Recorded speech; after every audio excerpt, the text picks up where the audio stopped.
Assalamualaikum warahmatullahi wabarakatuh. Halo anak-anak, bertemu lagi bersama dengan Ibu Putri. Bagaimana kabar anak-anak pada hari ini? Semoga kita selalu dalam keadaan sehat sehingga kita lebih semangat untuk melakukan aktivitas pada hari ini dan tentunya lebih semangat untuk mengikuti pelajaran Ibu pada hari ini. Sebelum kita memulai pelajaran kita pada hari ini, mari bersama-sama kita berdoa menurut agama dan kepercayaan kita masing-masing. Berdoa dimulai.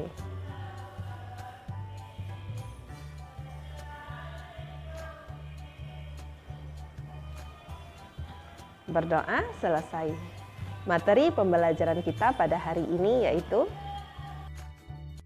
Kelas 4, tema 1, subtema 2, pembelajaran 5. Ayo berkreasi pada halaman 116. Apakah kamu masih ingat gerakan tari bungong jempa dalam formasi duduk?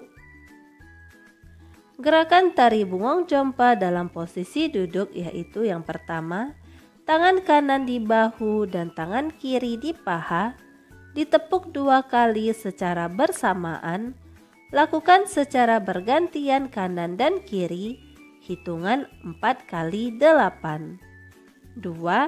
Tangan kanan berdiri dan tangan kiri memegang siku. Tangan kiri berdiri dan tangan kanan memegang siku. Kemudian tepuk 2 kali, dilakukan bergantian, hitungan 2 kali 8. 3. Kedua tangan tepuk lurus ke depan, tepuk ke tengah, tepuk ke atas, tepuk ke tengah. Ketika tepuk atas, badan diangkat, hitungan 4 kali 8. 4. Kedua tangan memegang lantai, serong ke kanan dan ke kiri, ditarik ke atas, tangan lurus serong ke kanan dan ke kiri, bergantian, hitungan 2 kali 8. 5.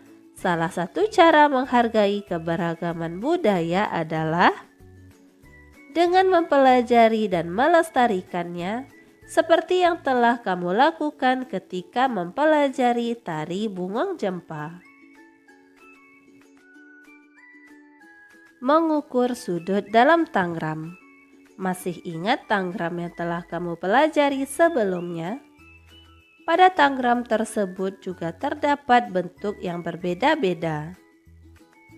Coba kamu perhatikan kembali berbagai tangram berikut dengan bentuk yang berbeda-beda. Kita bisa membentuk bangun atau gambar baru yang menarik dan kreatif. Beri huruf A, B, C, D, dan seterusnya di setiap sudut tangram tersebut. Tulis taksiranmu untuk besar masing-masing sudut yang sudah kamu beri huruf pada tabel berikut. Sudut A, perkiraan 90 derajat, hasil pengukuran 90 derajat.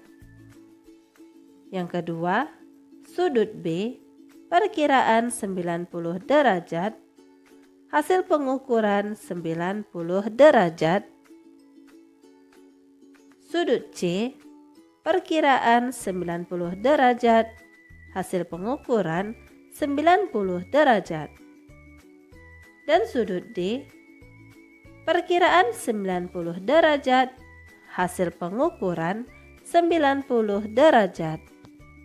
Contoh pengukuran sudut dalam tangram segitiga EFG. Sudut E perkiraan 90 derajat, hasil pengukuran 90 derajat. Sudut F perkiraan 45 derajat, hasil pengukuran 45 derajat. Dan sudut G perkiraan 45 derajat, hasil pengukuran 45 derajat. Contoh pengukuran sudut dalam tangram jajar genjang QRST. Sudut Q perkiraan 30 derajat, hasil pengukuran 45 derajat. Sudut R perkiraan 150 derajat, hasil pengukuran 135 derajat. Sudut S perkiraan 30 derajat, hasil pengukuran 45 derajat, dan sudut T perkiraan 150 derajat, hasil pengukuran 135 derajat. Tulis kesimpulanmu tentang hasil pengukuran sudut tersebut. Kesimpulanku, Tangram terdiri atas bentuk yang berbeda-beda, namun ketika bentuk yang berbeda-beda setelah ditata sedemikian rupa, maka akan tercipta gambar yang harmonis. Ayo berdiskusi pada halaman 119. Apakah kamu pernah mengikuti atau melihat perayaan hari besar agama di sekitar tempat tinggalmu? Buatlah gambar yang berkaitan dengan perayaan hari besar agama tersebut. Berikut ini adalah contoh sebuah gambar perayaan hari besar agama Islam. Sekarang, saatnya kamu menceritakan secara tertulis tentang perayaan hari besar keagamaan yang pernah kamu ikuti atau yang pernah kamu lihat di lingkungan tempat tinggalmu. Suasana semarak dan khas bulan Ramadan sudah dimulai awal Ramadan. Hingga puncaknya adalah perayaan Idul Fitri. Saat puasa, yang paling menarik buat saya saat itu adalah sholat tarawih. Saat takbiran adalah menggembirakan buat semua, terutama anak-anak. Sejak sore di akhir Ramadan, biasanya anak-anak kecil sudah ramai berkumpul di musola terdekat untuk menabuh beduk dan bertakbir. Dengan suara sekeras-kerasnya, sampai mungkin tidak enak didengar, penabuh beduk pun tidak kalah seru. Anak-anak mengelilingi beduk dengan membawa pemukul ikut menabuh beduk, walaupun suaranya juga tidak karuan. Kami juga melakukan takbir keliling bersama menggunakan obor. Anak-anak kecil biasanya berbaris rapi dengan membawa obor, sedang anak-anak yang sudah agak besar bertakbir dengan diiringi memukul beduk yang dibonceng dengan becak. Kadang-kadang ada yang nakal dengan membawa petasan yang dilempar ke atas sambil takbiran. Di kampung saya biasanya sholat dilaksanakan di masjid yang paling besar. Sejak habis subuh, biasanya kami berjalan kaki untuk sholat id di masjid. Jamaahnya biasanya sangat banyak dan melebur hingga jalan yang ada di depan dan di kiri masjid. Setelah sholat id, bermaafan dengan orang tua dan keluarga, lalu bersama teman-teman berkunjung ke rumah tetangga, kiri dan kanan, dan ke rumah saudara-saudara. Biasanya yang paling diharapkan adalah bisa disangoni oleh tuan rumah saat berkunjung seperti ini. Lalu uang hasil dari berkunjung ke rumah tetangga tadi digunakan untuk jajan. Seperti apa keragaman umat beragama di lingkungan provinsimu? Keberagaman umat beragama di Provinsi Jawa Tengah antara lain sebagai berikut.